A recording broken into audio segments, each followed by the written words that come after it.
नमस्कार, good afternoon. मैं Sudhanshu Pandey maths with सूट में आप सभी का स्वागत करता हूं। आज की क्लास मैथ्स विद सूट में केमिस्ट्री की क्लास है और जैसा कि मैंने कहा था अपने सारे स्टूडेंट्स को कि मैं केमिस्ट्री और फिजिक्स भी पढ़ाना शुरू करूंगा, लेकिन इसमें खास बात ये थी कि आमतौर पर कि फिजिक्स और केमिस्ट्री में मैं पढ़ाऊँ क्या। अब छोटे बच्चे थे तो मुझे ऐसा लगा कि छोटे बच्चों को कुछ चीज़ें बेसिक से पता हों, ताकि स्कूल में जो पढ़ाया जा रहा है केमिस्ट्री में वो चीज़ें हमें अभी से अगर समझ में आएगी, हमारी फाउंडेशन अच्छी हो जाएगी, तो आगे चल के आप चाहे नीट की तैयारी करें, चाहे आईआईटी की तैयारी करें, चाहे आप किसी और एग्जाम की तैयारी करें, तो आपको चीज़ें समझ में आने लगेगी।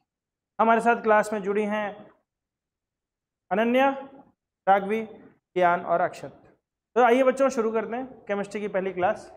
ठीक है, तो केमिस्ट्री में आमतौर पे जो भी दो चैप्टर आप लोगों ने पढ़े हैं, जो भी चैप्टर्स आप लोग पढ़ रहे थे, उसमें आपने पहला चैप्टर देखा होगा एसिड, बेस एंड सॉल्ट, और दूसरा चैप्टर था केमिकल चेंजेस। ठीक है, ये सब आप लोगों ने देखा है। अब एसिड क्या होता है, बेस क्या होता है, सॉल्ट क्या होता है, थोड़ा थोड़ा मैंने आपको एक क्लास लेके बताया तो था, लेकिन हमें सबसे पहले ये समझना चाहिए कि केमिस्ट्री है क्या। ठीक है, या फिजिक्स क्या होती है, या बायोलॉजी क्या होती है। ये अलग अलग ब्रांचेस होती हैं बच्चों। क्या होती है? अलग अलग ब्रांचेस होती हैं। किसकी होती हैं? साइंस की होती हैं। ठीक है, अब बायोलॉजी के अंदर आता है आपका जूलॉजी और बॉटनी। बॉटनी में आप पेड़ पौधों के बारे में जानते हैं। ठीक है, जो लोग नर्सरी प्लांट्स खोलते हैं या दवाइयों का आविष्कार करते हैं, तो वो सब किस में ज़्यादा अपना रूप दिखाते हैं? बॉटनी में दिखाते हैं। हमारे जो बहुत पुराने बॉटनिस्ट थे, हम कहेंगे हनुमान जी के समय में थे वो वैद्य जी। जब लक्ष्मण को वो लगी थी, उन्होंने बोला था ना कि एक पहाड़ पे वो छोटी सी जड़ी बूटियाँ हैं, वो लेके आ जाओ, तो पूरा पहाड़ उठा के ले आए थे। तो वहीं से, उसके पहले से हमारी बॉटनी की शुरुआत चलती आ रही है, जिसमें हम पेड़ पौधों के बारे में अच्छे से समझते हैं कि कौन सा पौधा किस काम आता है। ठीक है, कैसे हम उसकी उर्वरक शक्तियों को बढ़ा सकते हैं। तो बॉटनी में हम वो चीज़ें पढ़ते हैं। जूलॉजी में हम लोग पढ़ते हैं एनिमल्स की बॉडी और एनाटॉमी के बारे में, हमारी बॉडी किस तरीके से होती है।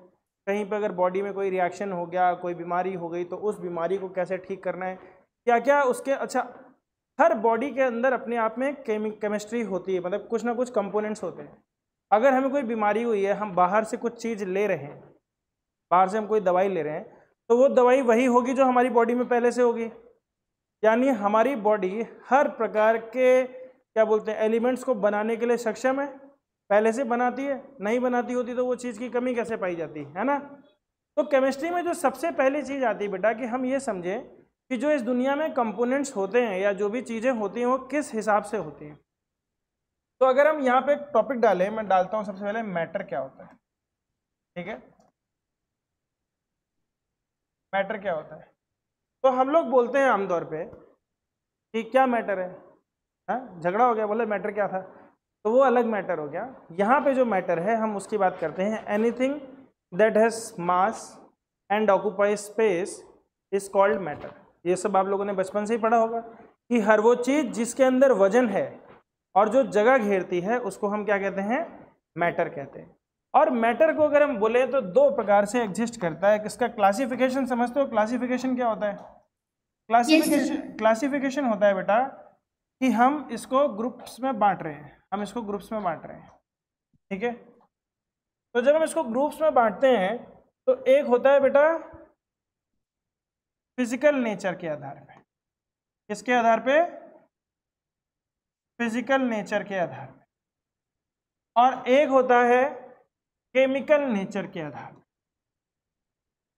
ठीक है, केमिकल नेचर के आधार पे। तो जब हम फिजिकल नेचर की बात करते हैं बच्चों, तो फिजिकल नेचर में मैटर तीन स्टेट्स में एग्जिस्ट करता है। तीन स्टेट्स में एग्जिस्ट करता है। एक होता है बच्चों सॉलिड, ठीक है, एक होता है लिक्विड, और एक होता है गैस। ठीक है, अभी के लिए इतना ही जान लो। आगे जब आप जैसे जैसे 8th और 9th में जाएंगे, हम देखेंगे कुछ मैटर ऐसे भी हैं, कुछ मैटर ऐसे भी हैं जो किसी पर्टिकुलर टाइम पे लिक्विड का काम कर रहे हैं और किसी पर्टिकुलर टाइम पे सॉलिड का काम कर रहे हैं। एक लिक्विड आता है ऐसा, उसमें आप आराम से ऐसे हाथ डालोगे तो उसके अंदर चला जाएगा पानी की तरह, और अगर उस पर आप मुक्का मारोगे तो वो जाने नहीं देगा, क्योंकि अंडर सम प्रेशर वो एक प्रकार का अलग विस्कोसिटी या अलग सरफेस टेंशन बिहेव करता है, वो आदमी को जाने ही नहीं देता। तो किसी पर्टिकुलर टाइम पे वो सॉलिड बन जा रहा है, किसी पर्टिकुलर टाइम पे वो लिक्विड बन जा रहा है, तो उसकी अभी हम बात नहीं करें, ठीक है, उसकी अभी हम बात नहीं करें, नॉर्मल बहुत बेसिक से समझ रहे हैं। तो सॉलिड, लिक्विड और गैस होता है, ठीक है। अच्छा, एक और प्रकार की स्टेट होती है, जैसे आग जल रही है, मान लो पेपर की आग लगी हुई है, तो आग लग रही है तो हम उसको पूरा पूरा गैस नहीं बोल सकते, आग को क्या बोल सकते हैं, वो पूरा पूरा सॉलिड भी नहीं है, उसका सॉलिड भी नहीं है, लेकिन अगर हम पेपर जलाएंगे तो धीरे धीरे उसका मास कम हो जाएगा, है ना, वो धीरे धीरे राख में बनकर उड़ जाएगा ऊपर। तो वो प्रकार की एक स्टेट होती है, उसको भी हम डिटेल में बाद में पढ़ेंगे। अभी फिलहाल हम ये तीन चीजें पढ़ते हैं कि matter exist in 3 states of matter. तो जो हो गया सॉलिड, लिक्विड और गैस। अगर हम सॉलिड की बात करें बच्चों, अगर हम सॉलिड की बात करें तो सॉलिड के कुछ बेसिक प्रॉपर्टीज, अगर हम बोलें सॉलिड की प्रॉपर्टीज क्या होती है, तो सॉलिड की बेसिक प्रॉपर्टीज होती है, डेफिनिट वॉल्यूम होता है, ठीक है, और डेफिनेट शेप होती है, डेफिनेट वॉल्यूम और शेप होती है कि नहीं होती, ठीक है। लिक्विड की अगर हम बात करेंगे तो डेफिनेट शेप तो होती ही नहीं है, ये तो जिस कंटेनर में डालते हैं, अगर ग्लास में डालेंगे पानी तो ग्लास की शेप ले लेगी, बकेट में डालेंगे तो बकेट की शेप ले लेगी, तो इसकी शेप तो होती नहीं, लेकिन इसका एक चीज डेफिनेट होता है जिसको हम बोलते हैं डेफिनेट वॉल्यूम। क्या बोलते हैं? Definite volume. किसी को कोई टर्मिनोलॉजी समझ में नहीं आ रही है तो मुझसे बोल सकता है, पूछ सकता है, ठीक है। अब हम गैस की बात करते हैं बच्चों। तो जब हम गैस की बात करते हैं तो गैस की तो डेफिनेट शेप होती ही नहीं है, गैस का डेफिनेट वॉल्यूम भी नहीं होता, गैस का डेफिनेट वॉल्यूम भी नहीं होता। जैसे जैसे कंटेनर को बढ़ाते जाओगे वैसे वैसे गैस भी उसमें फैलती चली जाती है, तो बोलते हैं neither definite volume, neither definite volume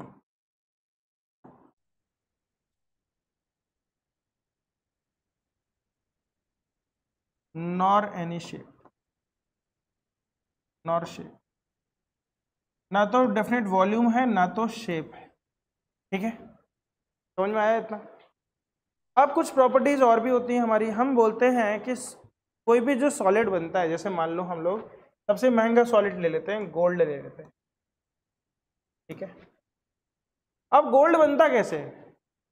अगर हमने कहा कि ये पर्टिकुलर आर्टिकल जो है गोल्ड का बना हुआ है, हमने बोला गोल्ड कैसे बना है और ये सॉलिड है, तो गोल्ड के बीच में छोटे छोटे गोल्ड के पार्टिकल्स होते हैं, बहुत छोटे, इतने छोटे कि हम उसको माइक्रोस्कोप से ही देख सकते हैं, नंगी आंखों से हम देख ही नहीं सकते। हम उन सभी गोल्ड के पार्टिकल्स का एक मिला जुला रूप देखते हैं, एक सॉलिड बन के आता है। बोलो बच्चों, समझ में आ रहा है? yes. हम एक छोटा सा सॉलिड देखते हैं, जो भी हमने एक बहुत बड़ा सॉलिड अगर हमने देखा, मान लो 1 ग्राम का भी गोल्ड देखा, तो आपको क्या लगता है उस 1 ग्राम गोल्ड में कितने पार्टिकल्स होंगे? अगर मैं 1 ग्राम गोल्ड की बात करूंगा तो इसके अंदर कितने पार्टिकल्स होंगे? छोटे छोटे छोटे छोटे। कितने पीसेस हो सकते हैं इसके? बहुत ज़्यादा, बहुत ज़्यादा हो सकते हैं इसके, ठीक है, बहुत ज़्यादा पीसेस होते हैं। तो वो सारे के सारे पीसेस, हम बोलते हैं कि सुई की नोक पे 10 लाख पीसेस आ सकते हैं, कितने छोटे पार्टिकल्स होते हैं, कितने छोटे। तो अगर हम बोलेंगे सबसे छोटी इकाई किसी चीज़ की है, सबसे छोटी यूनिट, जैसे हम बोलते हैं ना 1 रुपए, 1 पैसे, उससे छोटा क्या, उससे छोटा क्या, तो पैसे से छोटा हमें पता नहीं है। तो इस दुनिया में जो सबसे छोटी चीज़ होती है बेटा, उसको हम बोलते हैं एटम। क्या बोलते हैं? तो हम कहेंगे कि गोल्ड का कोई भी ऑर्नामेंट है वो बहुत सारे गोल्ड के एटम से मिलके बना है, वो बहुत सारे गोल्ड के एटम से मिलके बना है, और उन एटम्स के बीच में फोर्स ऑफ अट्रैक्शन है, तभी तो जुड़े हुए हैं, नहीं तो अलग हो जाते हैं। तो उन एटम्स के बीच में एक फोर्स ऑफ अट्रैक्शन है और उनके बीच में स्पेस बहुत कम है, उनके बीच में स्पेस बहुत कम है। कम स्पेस होने की वजह से उनका एक डेफिनेट शेप बन गया है और डेफिनेट वॉल्यूम हो गई है। लेकिन लिक्विड के बीच में थोड़े थोड़े गैप्स होते हैं, लिक्विड के बीच में थोड़े थोड़े गैप्स होते हैं। क्यों होते हैं? आप सोचो, आपके पास पानी है, ठीक है, आप एक बॉटल लो, उसमें 1 लीटर पानी डाल दो, उसमें फिर आप चीनी डाल दो। जब आप पानी में चीनी डालोगे तो उसका वजन बढ़ना चाहिए, बढ़ना चाहिए, बढ़ना चाहिए, लेकिन उसका वजन नहीं बढ़ेगा। कभी भी एक्सपेरिमेंट करके देखना, उसका वजन नहीं बढ़ेगा। क्यों नहीं बढ़ेगा? क्योंकि वो चीनी उन दो पर्टिकुलर मॉलिक्यूल्स या फिर एटम्स के बीच में जो जगह है ना, उसमें जाके घुस जाती है, उसमें जाके घुस जाती है। और उसमें तब तक घुसती रहती है जब तक कि एक सैचुरेशन पॉइंट नहीं आ जाता किसी भी चीज का। सैचुरेशन पॉइंट का मतलब बेटा कि अब इससे ज्यादा चीनी नहीं घुल सकती, अब उससे ज्यादा चीनी उसमें नहीं घुल सकती। समझ में आ रहा है? समझ पा रहे हो? जो चीज नहीं समझ में आया बताना मुझे। क्या कर रहे हो? तो हम ये बोलेंगे कि लिक्विड के बीच में थोड़ी सी स्पेस होती है ना? अच्छा, गैस के बीच में वो स्पेस और ज्यादा होती है। गैस तो शाहरुख खान है, इतनी ही स्पेस होती है, ठीक है, बहुत ज्यादा स्पेस होती है। तो उन स्पेसेस के बीच में तो बहुत सारी चीजें घुसाई जा सकती है। और लिक्विड क्या होता है, लिक्विड के बीच में पार्टिकल्स के बीच में फोर्स ऑफ अट्रैक्शन तो होता नहीं है, तो ऊपर की लेयर चलती रहती है, थोड़ी थोड़ी ऊपर की लेयर क्या करती है, चलती रहती है। जहां पे भी उसको ढाल मिलेगी चलना शुरू कर देगी। तो लिक्विड हमेशा बहता रहता है, लिक्विड हमेशा बहता रहता है। जैसे ही उसको हाई मतलब एक हाइट मिलेगी और लोअर बॉडी मिलेगी, वो चलना शुरू कर देगा। सॉलिड का ऐसा नहीं है, बैठ गया तो बैठ गया, फ्रिक्शन फोर्स अपना लेके चलता है कि भैया मेरे पास तो फ्रिक्शन है, जमीन ने मुझे बोला कि कहीं नहीं जाना है। पर लिक्विड का ऐसा नहीं है, लिक्विड बहता रहता है। इससे एक जोक याद आया मुझे। एक बार एक, अब कोई बिहारी है यहाँ पे तो ऐसे सोचना नहीं, तो बिहारी बंगाली और ऐसे यूपी वालों में एक बार बहस हो रही थी सरदार में। सरदार बोला मैंने सुना है हवा पहन दी है, तो यूपी वाला बोलता है नहीं हवा तो बहती है। बोला ना हवा पहन दी है, बोलता नहीं हवा तो बहती है। तो तीनों गए एक बंगाली या बिहारी बाबू के पास, बोले बता भाई हवा पहन दी है या हवा बहती है? बोला ना तो हवा पहन दी है ना तो हवा बहती है, हवा बोहल है। ठीक है, वो अपनी भाषा लगा रहा था। तो ऐसे ही हम ये कहेंगे कि जो गैस है उसके बीच में बहुत ज़्यादा स्पेसेस होते हैं और वो भी लगातार बहती रहती है, वायु की तरह बहती रहती है। समझ में आ रहा है? Yes. तो ये तो हो गया बेटा सॉलिड, लिक्विड और गैस के बारे में। अब सेम कंपोनेंट्स अगर हम केमिस्ट्री के दृष्टिकोण से देखें, चश्मा बदल लें, हम चश्मा बदल लें, दूसरा चश्मा पहन लें, और जैसे ही हम दूसरा चश्मा पहनेंगे अब हमने देखा हमारे चश्मे में तो केमिस्ट्री घुस गई है। तो अब हम आदमी को सॉलिड, लिक्विड और गैस से नहीं देखें, अब हम उसके केमिकल नेचर को देखेंगे। केमिकल नेचर क्या होता है? फिजिकल नेचर और केमिकल नेचर में क्या अंतर होता है बेटा? जब किसी चीज का फिजिकल स्टेट चेंज होता है तो उसकी क्वालिटी में चेंज नहीं होता। उसने बोला बहुत बढ़िया, शेप एंड साइज चेंज होता है। सॉलिड बर्फ है, उसको लिक्विड कर दोगे तो उसका शेप चेंज नहीं, फिजिकल चेंज को समझो क्या होता है। फिजिकल, हाँ, जिसमें नए सब्सटेंस फॉर्म नहीं होते।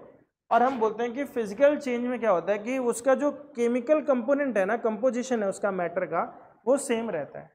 अब पानी जैसा सॉलिड में बिहेव करेगा वैसा ही लिक्विड में भी बिहेव करेगा, वैसा ही गैस में भी बिहेव करेगा, उसके जो केमिकल नेचर है। लेकिन केमिस्ट्री में ऐसा नहीं है। केमिस्ट्री में एक कंपोनेंट दूसरे कंपोनेंट के साथ, चाहे सॉलिड हो चाहे लिक्विड हो, सेम तरीके से बिहेव करेगा, लेकिन क्या बोलते हैं उसका सॉलिड लिक्विड गैस से कोई लेना देना नहीं है। ठीक है, सॉलिड लिक्विड गैस में जब कोई कंपोनेंट जाता है तो उसकी फिजिकल स्ट्रक्चर चेंज हो जाती है, उसका देखने का नजरिया हमारा चेंज हो जाता है। केमिस्ट्री में देखने में वो सेम होगा, लेकिन जब वो किसी पर्टिकुलर रिएक्शन में पार्टिसिपेट करेगा तो एक अलग तरीके से पार्टिसिपेट करेगा। ठीक है, अब ये फिजिकल स्टेट, फिजिकल नेचर समझ गए। अब आते हैं केमिकल नेचर। तो केमिकल नेचर में बेटा कोई भी चीज 3 स्टेट में एग्जिस्ट करती है, हम उसको बोलते हैं एलिमेंट, कंपाउंड एंड मिक्सचर। ठीक है, क्या क्या बोलेंगे हम? Element, compound and mixture. ठीक है, अब एलिमेंट क्या होता है बच्चों? एलिमेंट को अगर हम डिफाइन करें तो एलिमेंट क्या होता है, तो हम बोलेंगे element is the purest form of matter, the purest form of matter.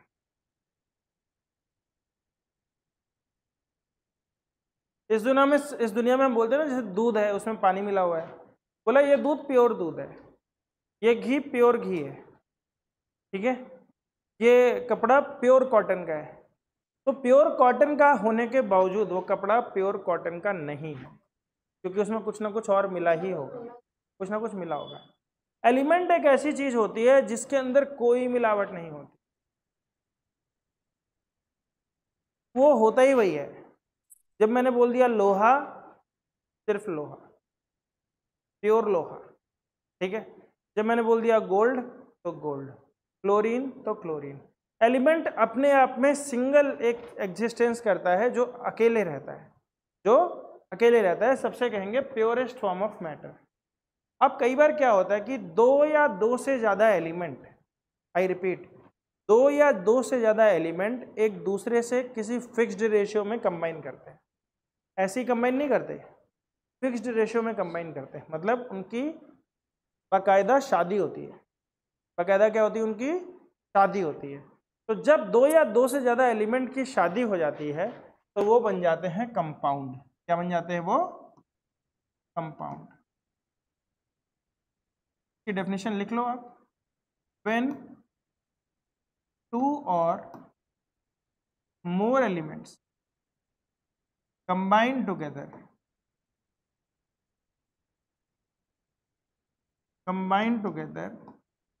in a fixed ratio,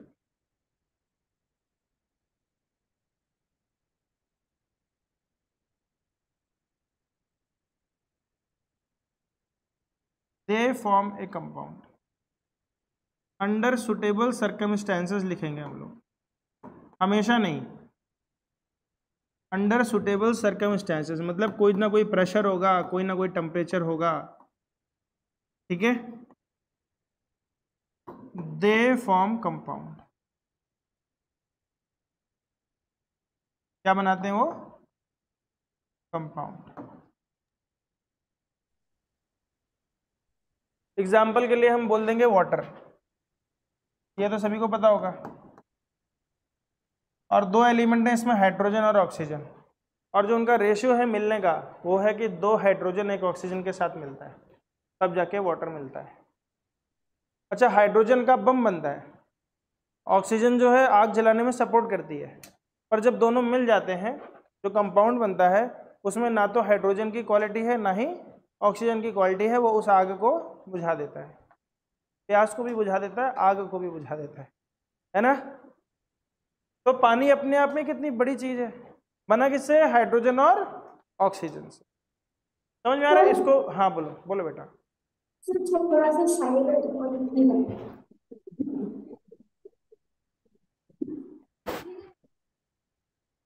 अच्छा, अभी दिख रहे हैं? यस।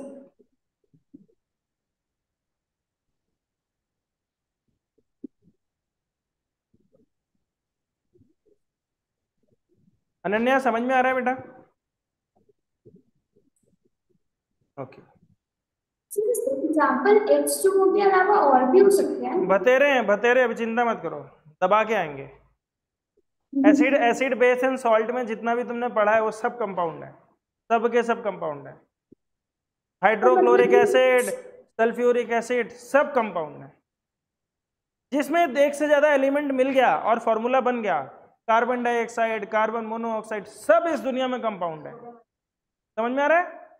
yes, सब कुछ कंपाउंड है। अब हम कंपाउंड पढ़ेंगे, डिटेल में पढ़ेंगे, उसको चिंता मत करो, अभी बस ये बेसिक समझो ताकि मैं तुम्हें एलिमेंट्स पे लेके जाऊं। तीसरा है बेटा मिक्सचर। तीसरा क्या होता है हमारा? मिक्सचर। और मिक्सचर बेटा दो स्टेट में होता है, एक बोलते हैं होमोजेनस और एक होता है हेट्रोजीनस, ठीक है। होमोजेनस मिक्सचर को अलग करना मुश्किल होता है, हेट्रोजीनस बहुत आराम से अलग हो जाता है। जैसे पानी में मिट्टी मिला दो, पानी मिट्टी मिला दो तो आराम से फिल्टर प्रोसेस से आप निकाल सकते हो, मिट्टी अलग कर सकते हो, मिट्टी नीचे बैठ जाएगी, वो आपस में मिलेगी नहीं। हेट्रोजीनस मिक्सचर के कंपोनेंट्स भी थ्रू आउट सेम नहीं होते। जैसे पानी में पानी कह रहा हूँ, चीनी और चावल मिलाओ, 100 ग्राम चीनी लो, 100 ग्राम चावल मिलाओ, आपस में मिक्स कर दो और एक चम्मच उठा के खाओ। उस चम्मच में जो मिठास होगी अगले चम्मच में मिठास थोड़ी सी कम या ज़्यादा होगी, क्योंकि चीनी का रेशियो कहीं ज़्यादा है कहीं कम है ना। लेकिन अगर उसको तुमने पानी में मिला दिया, चीनी को पानी में मिला दिया, तो जो शरबत बनता है वो शुरू से लेकर लास्ट तक सेम टेस्ट का बनता है, अगर सही से घुला है तो। कुछ आलसी लोग उसको घुलते नहीं है, तो लास्ट में चीनी थोड़ी सी छूट जाती है, फिर ऐसे चम्मच डाल के ऐसे जीभ डाल डाल के उसकी चीनी को निकालते हैं। करते हो ऐसा? मैं तो करता था बचपन में, तुम्हारा तो पता नहीं। तो जो बेटा एक जैसा कंपोनेंट होता है थ्रू आउट, उसको बोलते हैं होमोजीनियस, और जो एक जैसा नहीं होता उसे बोलते हैं हेट्रोजीनियस। होमो मतलब एक जैसा, हेट्रो मतलब अलग अलग। ठीक है, समझ में आ गया? तो ये होमो और हेट्रो कई जगह तुम्हें मिलेगा, कई जगह ये वर्ड मिलेगा तुम्हें। होमो हमेशा समझ लेना एक जैसा या खुद से ही, और हेट्रो मतलब अलग अलग, हेट्रो मतलब अलग अलग। ठीक है, तो बेटा ये एलिमेंट, कंपाउंड और मिक्सचर तो हो गया। अब हम चलेंगे डिटेल में, समझेंगे कि सबसे छोटी यूनिट हमने जो पढ़ी अभी, वो क्या पढ़ी बेटा? एटम पढ़ी। पढ़ी थी कि नहीं? सबसे छोटी यूनिट क्या थी? एटम थी। अब हम एटम को थोड़ा डिटेल में समझेंगे कि एटम क्या होता है। तो तुम लोग समझ लो बेटा कि हमारे पास एक सर्कुलर पाथ है या एलिप्टिकल पाथ है, इस तरीके का एक पाथ है, और इस पाथ पे इलेक्ट्रॉन होते हैं। क्या होते हैं? इलेक्ट्रॉन।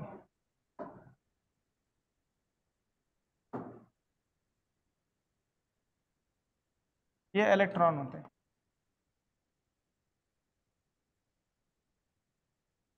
और ये इलेक्ट्रॉन इस पाथ पे घूम रहे होते हैं। क्या कर रहे होते हैं? घूम रहे होते हैं। और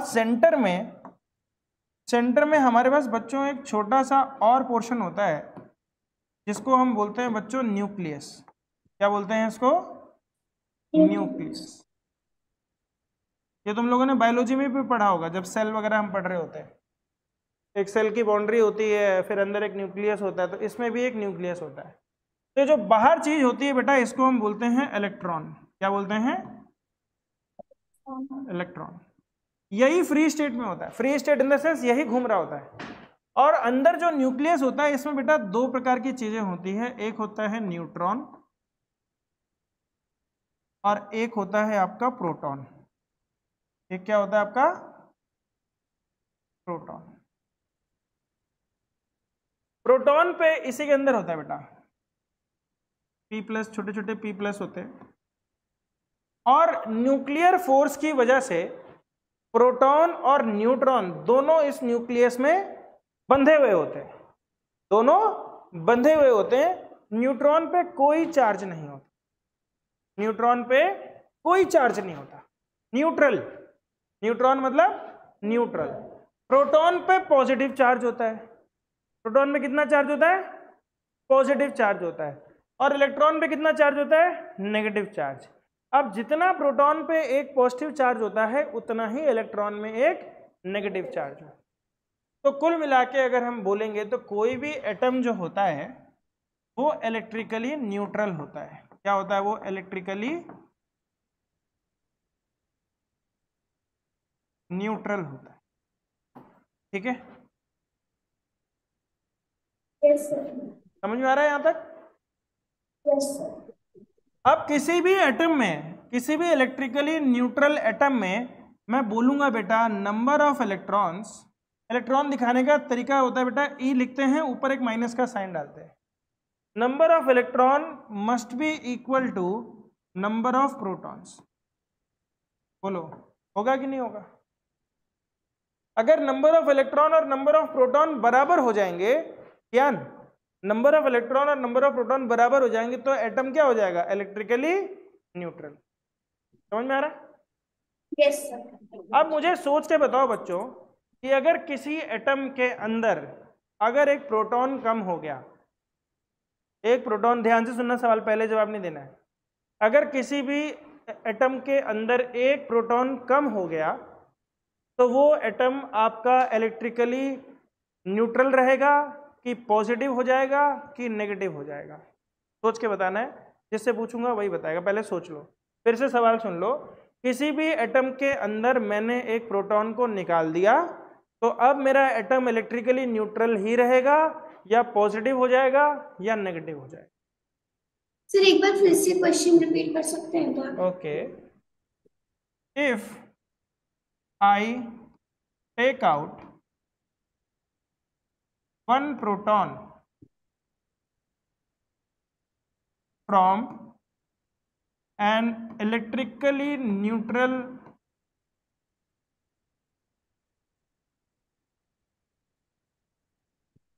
atom, the net charge will be 0, -1, +1। ठीक है, जिससे पूछूंगा वही बताएगा। पहले सवाल देख लो, तुक्के नहीं मारने हैं, तुक्के नहीं मारने, सोच के बताना है। एक प्रोटॉन मैंने कम कर दिया, उस एटम पे मैं इलेक्ट्रिकल चार्ज की बात कर रहा हूं। सबसे पहले अक्षत से पूछता हूं बेटा, एक प्रोटॉन निकाल दिया तो क्या चार्ज आ जाएगा उस पर?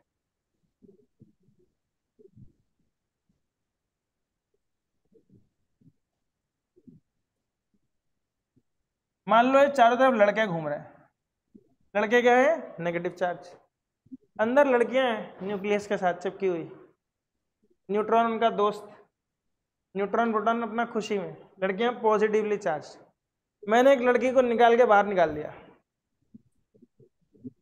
अब जोड़े बनाओ और बताओ, जोड़े बनाओगे तो न्यूट्रल हो जाता है, लड़का लड़की मिल जाएंगे तो न्यूट्रल हो जाएगा, लास्ट में एक लड़का बच जाएगा, कहेंगे एक लौंडा बच गया भैया, लास्ट में बचा कि नहीं बचा? एक लड़का बच जाएगा, क्योंकि उसकी वाली बंदी को तो निकाल के बाहर भेज दिया घर से बाहर निकाल दिया। तो लड़का जब अकेला रह गया तो क्या चार्ज था उस पर चार्ज था नेगेटिव। तो आपका एटम इलेक्ट्रिकली नेगेटिव हो जाएगा। समझ में आ रहा है? ऐसे किया ना, बहुत बढ़िया। लॉजिक समझ में आ रहा है सभी को कि अगर हम किसी प्रोटॉन को हम निकाल देंगे तो आपका एटम इलेक्ट्रिकली नेगेटिव हो जाएगा। ठीक है, समझ में आया? अब खास बात तो यह है कि हमारे देश में महिलाओं की और बच्चों की बड़ी इज्जत करी जाती है। ऐसा कहा जाता है, किताबों में लिखा है, शास्त्रों में लिखा है। तो लड़कियों को तो छेड़ नहीं सकते, मतलब वैसे नहीं कह रहा हूं मैं, पर न्यूक्लियस से नहीं छेड़ सकते, क्योंकि इनका बॉन्ड न्यूट्रॉन के साथ बड़ा खतरनाक है। माँ बेटी का रिश्ता एकदम कहीं नहीं जाते। दुनिया का सबसे स्ट्रॉन्गेस्ट बॉन्ड अगर कोई है तो वो न्यूक्लियस बॉन्ड है। समझ में आ रहा है? इसको तुम अलग कर ही नहीं सकते। किसको अलग कर सकते हैं फिर? ये आवारा लड़कों को, ये आवारा लड़के जो हैं इनको हम अलग कर सकते हैं। तो किसी भी केमिकल रिएक्शन में या किसी भी चीज में अगर कोई पार्टिसिपेट करता है बाहर के कामों में, कल ही मैंने चकदे देखी थी, उसमें बोला था ये क्या आटा बेलन करने वाली ये क्या साबित करेंगे दुनिया में, तो ये बेचारी अंदर ही रहती, इनको घर में कैद किया जाता है। ये आवारा लड़के जो बाहर होते हैं यही पार्टिसिपेट करते हैं। किसी भी काम में कौन पार्टिसिपेट करता है? इलेक्ट्रॉन। तो मैंने अभी जो बात बोली थी कि अगर if I take out one proton, भैया नामुमकिन है, निकाल नहीं सकते। क्या कर सकते हैं? इलेक्ट्रॉन को निकाल सकते हैं, इलेक्ट्रॉन को घुसेड़ सकते हैं। सिर्फ इलेक्ट्रॉन ही पार्टिसिपेट करता है। तो टेक आउट वन प्रोटॉन नहीं होगा, if I increase one electron या टेक आउट वन इलेक्ट्रॉन। ठीक है, ये तो एक मैंने काल्पनिक सिचुएशन बोली थी, लेकिन असल में अगर कोई पार्टिसिपेट करता है तो इलेक्ट्रॉन ही पार्टिसिपेट करता है। तो इलेक्ट्रॉन अगर बाहर या अंदर हो गया तो उस एटम पे ओवरऑल चार्ज क्या बनेगा, ये कौन डिसाइड करता है? इलेक्ट्रॉन करता है, क्योंकि न्यूक्लियस में जो माँ बेटी का रिश्ता है इसको तोड़ना नामुमकिन। सर अगर हम एक प्रोटॉन को बाहर निकालते हैं तो उसका मेन एलिमेंट ही चेंज हो जाएगा। एलिमेंट कैसे चेंज हो जाएगा? सर क्योंकि इलेक्ट्रिकली न्यूट्रल एटम से जब हम निकालेंगे तो सर माइनस, क्योंकि हम प्रोटॉन को तो निकाल ही नहीं सकते, तो -1 फिर आंसर कैसे आएगा? वो तो एक कल्पना थी ना, मैंने एक कल्पना डाली थी इसमें, फिक्शनल। ये स्टेटमेंट एक फिक्शनल थी। फिक्शनल स्टेटमेंट के अंदर मैंने बोला था कि तुम्हें बस प्लस माइनस कैलकुलेट करना था कि क्या बनेगा। मैं देखना चाह रहा था कि क्या तुम्हारी ये समझ है कि अगर कोई इलेक्ट्रिकल न्यूट्रल एलिमेंट होता है और प्रोटॉन कम हो जाता है तो उस पर क्या इफेक्ट पड़ेगा। तो असल में प्रोटॉन कम नहीं हुआ, इलेक्ट्रॉन बढ़ गया। प्रोटॉन निकला ठीक है, लेकिन हर प्रोटॉन के लिए एक एक इलेक्ट्रॉन था। एक इलेक्ट्रॉन की बंदी निकल गई, वो बेचारा अकेला रह गया, बोला भैया मैं कुमारा रह गया तो मैं इस पूरे सिस्टम को नेगेटिव कर दूंगा। पूरे सिस्टम को क्या कर दूंगा, नेगेटिव कर दूंगा। लेकिन प्रोटॉन को हम छेड़ नहीं सकते, छेड़ा किसको जाता है, इलेक्ट्रॉन को। ठीक है, राजा हिंदुस्तान के आमिर खान को थोड़ा सा छेड़ते हैं, गुस्सा हो जाता है वो। देखिए राजा हिंदुस्तानी तुम लोगों ने, छोटी छोटी बात पे बेचारा गुस्सा, एक कोट उसको दे दिया था बहनोई का, उसी पे लड़ाई कर ली तो उसने दारू पी के बच्चा लेके भाग गया था। ठीक है, लास्ट में देखो ये बोल रहा है कि लास्ट में उसको पकड़ के मारा भी गया था, उसको बहुत मारा था। ठीक है, यहां समझ में आया तुम लोग को, ये वाली बात समझ में आई। अब किसी भी एलिमेंट में कितने इलेक्ट्रॉन या प्रोटॉन होते हैं ये डिसाइड करता है वो पीरियोडिक टेबल में कौन से नंबर पे है। पीरियोडिक टेबल देखिए तुम लोगों ने, अभी अभी दिखाता हूं तुम्हें, और ये तुमने याद भी करनी है। सर दिखाई थी आपने। हाँ अभी बेटा चिंता ही मत करो, ये दिखा दिया। ये पीरियोडिक टेबल दिखाई दे रही है आपको, थोड़ा सा जूम कर दूं क्या? यस सर, बहुत ब्लर आ रहा है।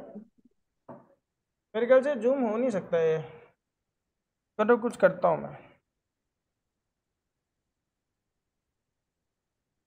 हाँ सही बोल रहा है, सही बोलता है, सही बोलता है।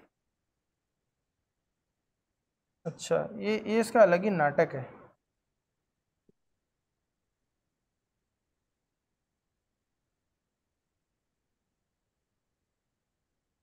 तो बेटा ये जिस नंबर पे, ये क्या है, पीरियोडिक टेबल ऑफ एलिमेंट्स है।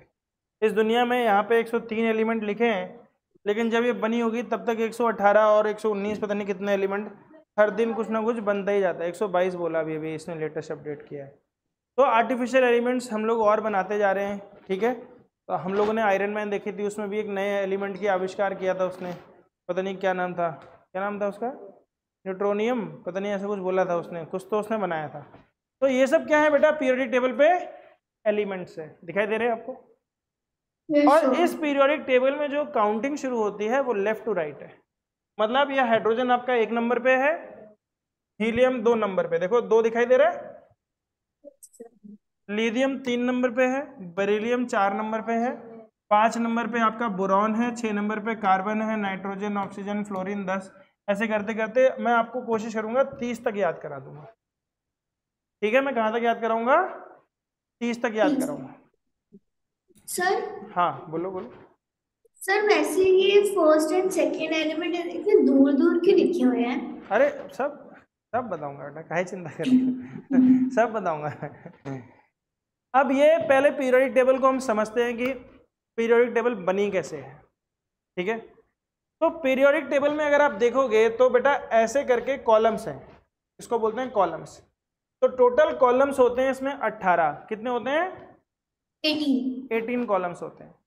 18 कॉलम्स में जो शुरू के 2 एलिमेंट हैं, जो शुरू के 2 कॉलम हैं, इनको हम बोलते हैं बच्चों एस ब्लॉक एलिमेंट। क्या बोलते हैं, एस ब्लॉक एलिमेंट। तुम लोग बोलोगे सर एस ब्लॉक क्या होता है, अभी बताऊंगा मैं, लेकिन अभी फिलहाल तुम इन दोनों को लिख लो, एस ब्लॉक एलिमेंट। ठीक है, यहां पर आप लिख लोगे, नहीं अभी लिखो मत, चलो लिखो मत, शुरू के 2 को हम क्या बोलते हैं, एस ब्लॉक एलिमेंट।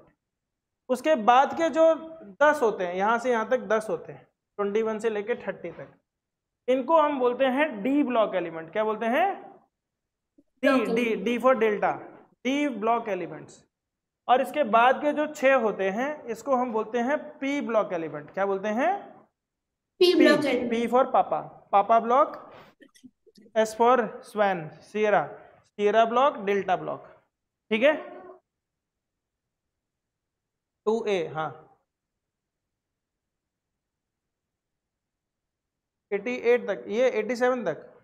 अच्छा ये नहीं, सारे नहीं है, ये बस इतने, हाँ यहां से लेके यहां तक एस ब्लॉक। हाँ ये 21 से लेके अगर यहाँ पे आओगे 112 तक, तो ये आपका यहाँ से लेके यहाँ तक अगर हम बात करेंगे तो ये आपके डी ब्लॉक एलिमेंट हो गए, और यहाँ से लेके यहाँ तक अगर आप करोगे तो ये आपके पी ब्लॉक एलिमेंट हो गए। समझ में आ रहा है? अब ये ब्लॉक, हाँ बोलो सर, इसमें रोज एंड कॉलम्स भी डिवाइडेड है क्या? हाँ हाँ, रोज एंड कॉलम्स डिवाइडेड है बेटा। देखो 2 कॉलम है आपकी और हर एक रो है, धीरे धीरे एक एक रो है। ठीक है, मैं रो और कॉलम कैसे बनी है उसी को समझाऊंगा आपको डिटेल में, और हम कोशिश करेंगे इसको ऐसा समझें कि बाद में हमें कोई दिक्कत आए ना। तो 57 से लेके 71 के बीच में लैंथेनाइट्स है और 89 से लेके 103 तक एक्टिनाइट्स है। इसके बारे में हम कभी चर्चा भी नहीं करेंगे और इसके बारे में कोई मुझसे सवाल भी नहीं पूछेगा, ठीक है। इसके बारे में लैंथेनाइट्स और एक्टिनाइट्स के बारे में ना कोई चर्चा करेंगे ना कोई सवाल करेंगे, क्योंकि तुम 12वीं पास कर लोगे, तुम्हें तब भी समझ में नहीं आएगा ये क्या है। इसके लिए तुम्हें फिर MSc करनी पड़ेगी, डॉक्टरेट करना पड़ेगा, केमिस्ट बनना पड़ेगा, तब जाके तुम इन पे पहुंच पाओगे।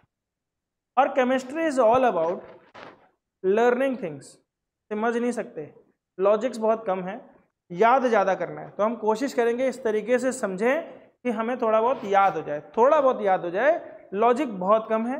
तो सवाल जितने पूछोगे कि सर ये इसके साथ रिएक्शन करके ऐसा क्यों बनाता है, अब बना देता है तो क्या करें, बना देता है। भाई केमिस्ट्री तो एक्सपेरिमेंट पे ही बेस्ड है, ना तो क्लोरीन देखा है तुमने, ना मैंने ऑक्सीजन देखी है, ना हाइड्रोजन देखी है, देखी है किसी ने? कलरलेस गैसेस है। तो हम इनको क्योंकि देख नहीं पाते, इमेज नहीं बन पाती, तो समझना भी बड़ा मुश्किल हो जाता है।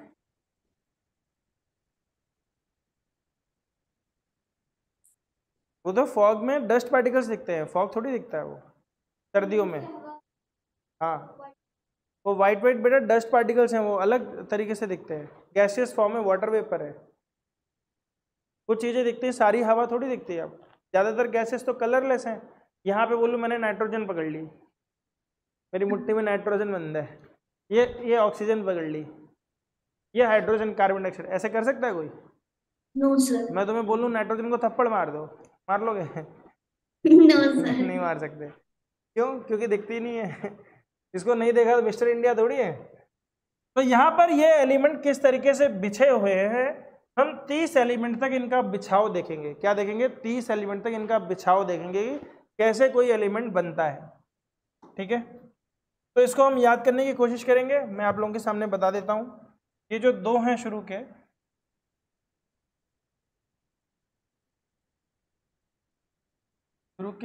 अच्छा शुरू के दो पता है टेबल ब्लर आ रहा है। ब्लर आ रहा है ना, कोई बात नहीं बेटा, टेबल हम याद कर लेंगे, इसकी जरूरत ही नहीं पड़ेगी, चिंता ही मत करो तुम। मैंने हटा दी टेबल, लो टेबल गायब। अब हम करेंगे कि कैसे, आपको मैंने एक चीज बताई थी अभी, क्या बताई थी मैंने, कि किसी भी एलिमेंट के अंदर कितने इलेक्ट्रॉन या प्रोटॉन है ये कौन डिसाइड करता है? उसका पीरियोडिक टेबल पे नंबर। तो हम शुरू के 30 याद करेंगे। कितने याद करेंगे? 30 याद करेंगे। तो मैं तुम्हें बताता हूँ कि इलेक्ट्रॉन का प्रवेश कैसे होता है। तो सबसे पहले समझो कि जो भी कोई एटम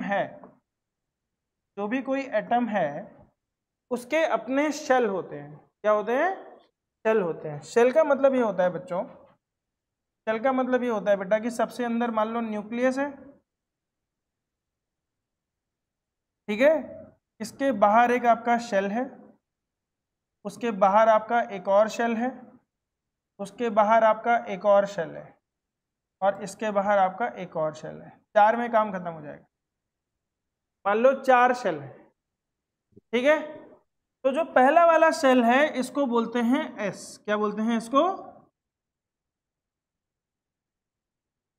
या 1 नंबर बोलते हैं। क्या बोलते हैं? 1 नंबर। पहले शेल को क्या बोलेंगे? 1 नंबर।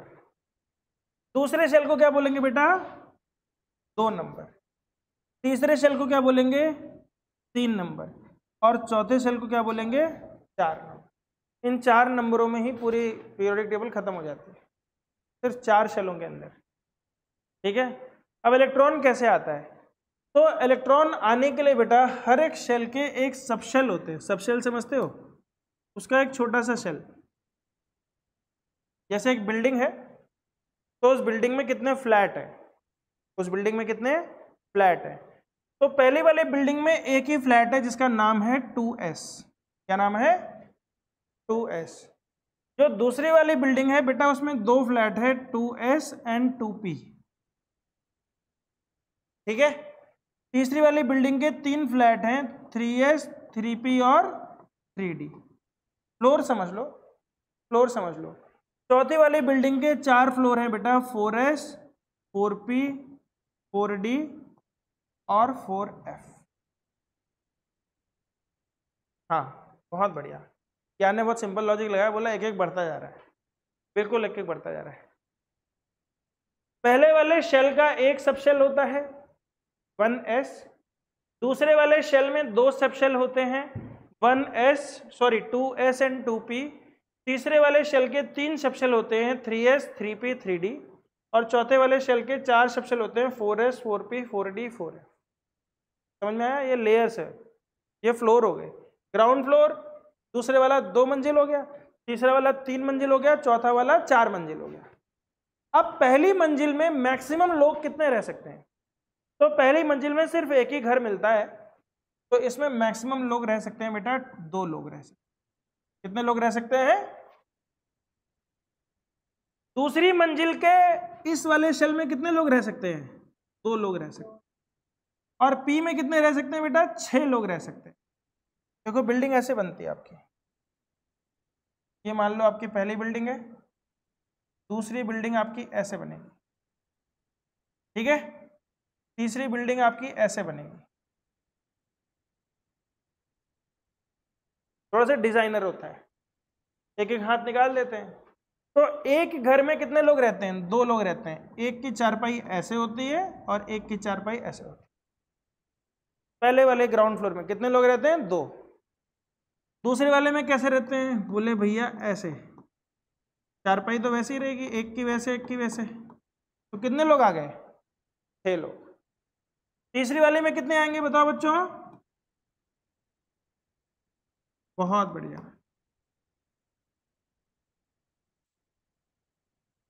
तो 2 से समझ में आ रहा है? हमारे पास 2 एस ब्लॉक एलिमेंट थे, बोलो बच्चों, थे कि नहीं थे? 2 एस ब्लॉक थे। हमारे पास 6 पी ब्लॉक एलिमेंट थे कि नहीं थे?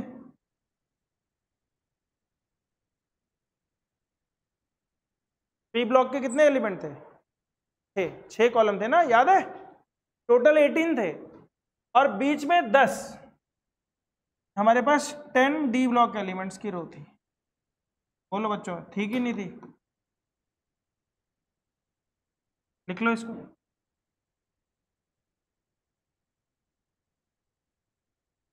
और इसके बाद अगर मैं चौथे की बात करूंगा तो उसमें कितने हो जाएंगे? चलो दिमाग लगाओ, कितने हो जाएंगे? 14।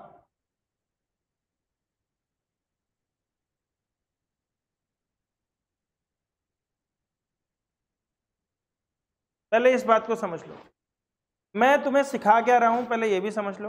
मैं तुम्हें सिखा रहा हूं कि कैसे कोई इलेक्ट्रॉन किसी एटम के अंदर घुसा तो वो एटम क्या बना, ठीक है? प्रोटॉन तो किसी के अंदर फिक्स ही होते हैं, इलेक्ट्रॉन ही कम ज़्यादा होते हैं। तो जब इलेक्ट्रॉन आया होगा तो न्यूक्लियस में प्रोटॉन तो फिक्स हो गए, जब इलेक्ट्रॉन आया होगा तो कैसे आएगा, उस एलिमेंट का हम डिस्कशन कर रहे हैं यहाँ पे, ताकि हम यहाँ से वैलेंसी भी समझ सकें। अगर हमें वैलेंसी याद होगी तो आपकी 50% केमिस्ट्री आपको समझ में आ जाएगी। बोलो बच्चों, समझ में आ रहा है? पहला शेल एस ब्लॉक एलिमेंट 2 ही होते हैं हमारे पास। दूसरा 2 एस में और 6 पी में। तो अगर मैं बोलूंगा बेटा दूसरे शेल में मैक्सिमम इलेक्ट्रॉन कितने हो सकते हैं, तो आप बोलोगे 8, क्योंकि 2 + 6 कितना होता है? 8, ठीक है? तीसरे शेल में मुझे बताओ मैक्सिमम इलेक्ट्रॉन कितने हो सकते हैं? तीसरे वाले शेल में मैक्सिमम इलेक्ट्रॉन कितने हो सकते हैं? जोड़ो, 2 6 10 18, कितने हो जाएंगे? 18। चौथे वाले शेल में मुझे बताओ मैक्सिमम इलेक्ट्रॉन कितने आएंगे?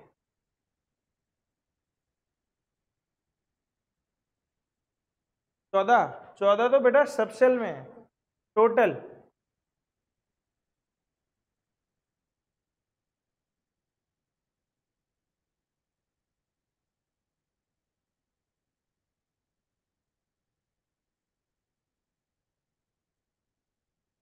आराम से बताओ। वेरी गुड, कितने होंगे? 32। और यहां से हमारा फॉर्मूला बनता है पहले वाले शेल का फॉर्मूला बनता है 2 × 1 स्क्वायर, दूसरे वाले का बनता है 2 × 2 स्क्वायर, तीसरे वाले का बनता है 2 × 3 स्क्वायर, चौथे वाले का बनता है 2 × 4 स्क्वायर। बोलो बच्चों, समझ में आ रहा है?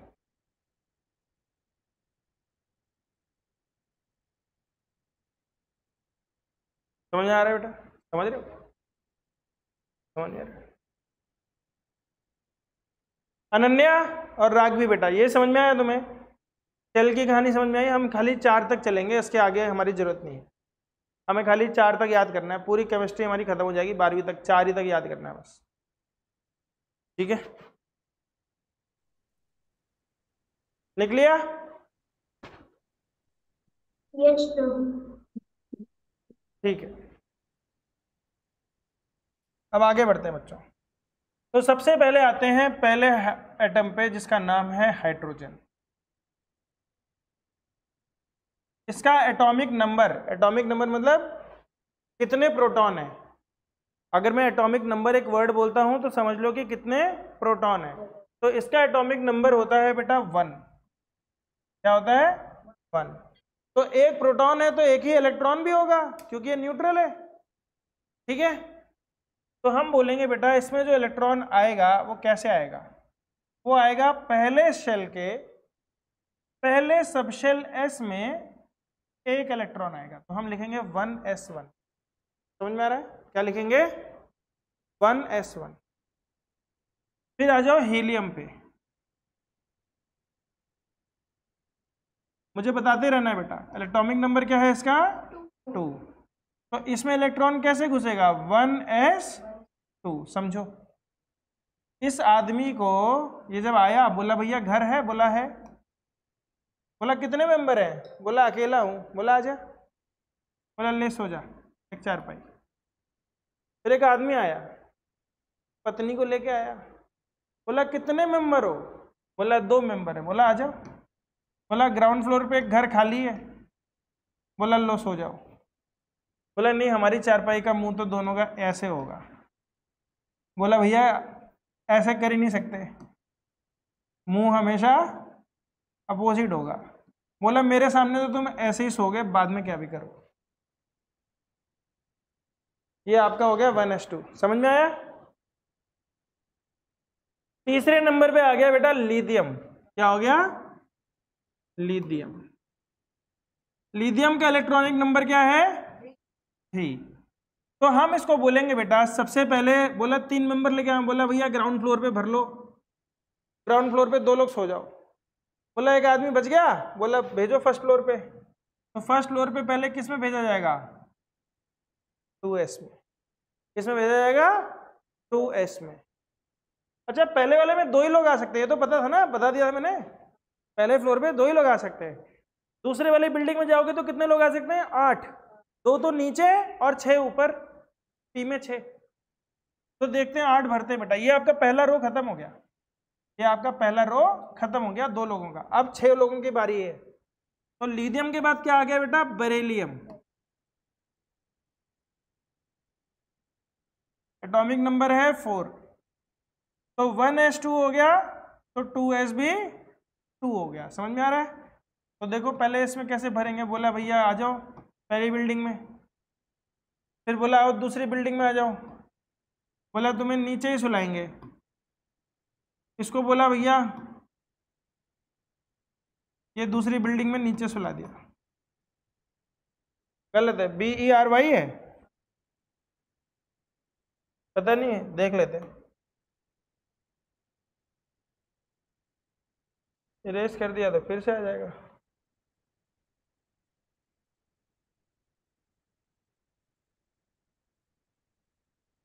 BERY है, LLI बेरिलियम। ठीक है, फिर आता है 5वें नंबर पे बोरॉन। कौन आता है? बोरॉन। बोला भैया 1s2 तो था ही तुम्हारे पास, 2s2 भी था। बोला एक आदमी और आ गया। बोला भैया दूसरे बिल्डिंग में ऊपर चले जाओ। बोला ऊपर चले जाओ। 3 कहाँ बेटा, अभी तो दूसरी बिल्डिंग ही नहीं भरी है, दूसरी बिल्डिंग का सेकंड फ्लोर भरा जा रहा है। तो ये कैसे होगा हमारा, 1 2 3 4, ये आपका 1s है, ये 2s है। समझ पा रहे हो कि नहीं समझ पा रहे हो, बताओ बच्चों। ये पल्ले नहीं पड़ रहा है तो बता दो मुझे कि सर बिल्कुल पल्ले नहीं पड़ रहा है, क्या कह रहे हो आप हैं? सर नहीं आ रहा। कुछ भी समझ में नहीं आ रहा? नो तो सर। मैंने आपको ये समझाया था कि इलेक्ट्रॉन जब किसी पर्टिकुलर एटम के अंदर घुसता है तो उस एटम के अंदर न्यूक्लियस होता है, ये तो बताया यस था। सर। उस न्यूक्लियस के बाहर जो इलेक्ट्रॉन घूमता है तो उसको हम बोलते हैं शेल बोलते हैं। क्या बोलते हैं? शेल बोलते हैं। तो पहले वाला जो शेल है उसका नंबर होता है 1। क्या होता है? 1। जो दूसरे नंबर का शेल होता है उसका नंबर होता है 2, और तीसरे नंबर का शेल होता है उसका नंबर होता है 3, और चौथे नंबर का जो शेल होता है उसको बोलते हैं 4। मतलब ये वो सर्कुलर ऑर्बिट है जिसमें आपका इलेक्ट्रॉन घूमेगा, जिसमें आपका इलेक्ट्रॉन घूमेगा। समझ में आ रहा है? ये बाउंड्री डिसाइड करेगा आपके एटम की, ये आपके एटम की बाउंड्री डिसाइड करेगा। तो अगर उसमें एक ही शेल होगा तो वो छोटा होगा, अगर उस एटम में 2 शेल होंगे तो वो बड़ा होगा, 3 शेल होंगे तो और बड़ा होगा, 4 शेल होंगे तो और बड़ा होगा। लेकिन किसी एटम में शेल होंगे कितने, ये डिसाइड करेगा उसमें आने वाले इलेक्ट्रॉन कितने हैं, उसमें आने वाले इलेक्ट्रॉन कितने हैं। और इलेक्ट्रॉन कितने आएंगे तो उसमें अंदर कितने प्रोटॉन होंगे, जितने प्रोटॉन होंगे उतने ही इलेक्ट्रॉन आएंगे। तो प्रोटॉन कितने होंगे ये डिसाइड करेगा हमारा एटॉमिक नंबर। ये क्या डिसाइड करेगा? हमारा एटॉमिक नंबर। यहां पे एटॉमिक नंबर दिया हुआ है बेटा, देखो ये एटॉमिक नंबर दिया हुआ है 1 2, पहले ही बताया था मैंने, ये जो एलिमेंट्स लगे हैं एटॉमिक नंबर के हिसाब से लगे हैं। 1 2 3 4 5 6 7 8 9 10 11 12, मैंने बोला 30 तक तुम्हें सिखाऊंगा। 30 तक तुम्हें यह सिखाऊंगा कि इलेक्ट्रॉन किसी एटम में घुसता कैसे है। जब घुसना समझ जाओगे तो उसकी वैलेंसी समझ जाओगे और आधी केमिस्ट्री तुम्हें समझ में आ जाएगी कि भैया BaCl2 क्यों होता है, HCl क्यों होता है, CaCl2 क्यों होता है, CaSO4 क्यों होता है, CaOH ट्वाइस क्यों होता है। तो उसके लिए आपको घर घर समझना पड़ेगा। मैंने बोला जिस ऑर्बिट में वो घूमेगा उसके उतने ही फ्लोर हैं। पहले वाले शेल के कितने फ्लोर हैं? एक ही फ्लोर है, ग्राउंड फ्लोर, और उसका नाम है S। दूसरे वाले घर में, दूसरी वाली बिल्डिंग में 2 फ्लोर हैं, 2S एंड 2P। तीसरी वाली बिल्डिंग में 3 फ्लोर हैं, 3S 3P 3D। चौथी वाली बिल्डिंग में 4 फ्लोर हैं, 4S 4P 4D 4F। समझ में आया राघवी? ये आया बेटा समझ में? अभी कि ये भी समझ में नहीं आया? नहीं सर, ये आ गया। ये आ गया। अनन्या आपको आ गया? यस। अब मैंने बोला बेटा कि S में कितने आदमी रह सकते हैं, तो S में बेटा 2 लोग रह सकते हैं। कितने रह सकते हैं? 2 लोग रह सकते हैं। P में कितने लोग रह सकते हैं? 6 लोग रह सकते हैं। जो बिल्डिंगें बनी है हमारी इस तरीके से बनी है, नीचे 1 फ्लोर, हमारे यहाँ तो उल्टा होता है, नीचे ज्यादा होता है ऊपर कम होता है, इसमें उल्टा है। डिजाइनर था ये आर्किटेक्चर, बोला नीचे भैया 1 है, उसके ऊपर 6, उसके ऊपर 10, उसके ऊपर 14, उसके ऊपर और ऐसे ही करते तो 18, पर पीरियोडिक टेबल यहीं खत्म हो जाती है। इतने में पीरियोडिक टेबल खत्म हो जाती है। डी में ही तुम्हें तो डी तक ही करना है, एफ में जाना ही नहीं है, एफ में पहुंचेंगे नहीं हम लोग, डी में नहीं पड़ जाएंगे। अब पहले वाले शेल में कितने लोग रह सकते हैं बेटा? मैक्सिमम 2 लोग। ये बात समझ में आ रही है राघवी बेटा? Yes sir. क्योंकि पहले वाले में 1 ही फ्लोर है उसके पास, दूसरे वाले में कितने फ्लोर हैं? 2 फ्लोर हैं। तो ग्राउंड फ्लोर में 2 लोग रहेंगे, ऊपर 6, तो कितने लोग रह गए? 8। कितने लोग रह गए दूसरी वाली बिल्डिंग में? 8। तीसरे वाले में कितने हो गए? 18, 10 और आ गए ऊपर। चौथी वाली बिल्डिंग में 14 और आ गए, तो 32। तो इसका फॉर्मूला भी मैंने बताया था, 2n² होता है फॉर्मूला, जहां n होता है बेटा कौन सा शेल है, किसी भी शेल में कितने लोग रहेंगे या कितने इलेक्ट्रॉन रहेंगे, ये कौन से फॉर्मूले से दिया जाता है? 2n²। जब n की वैल्यू 1 होगी तो 2 × 1² यानी 2,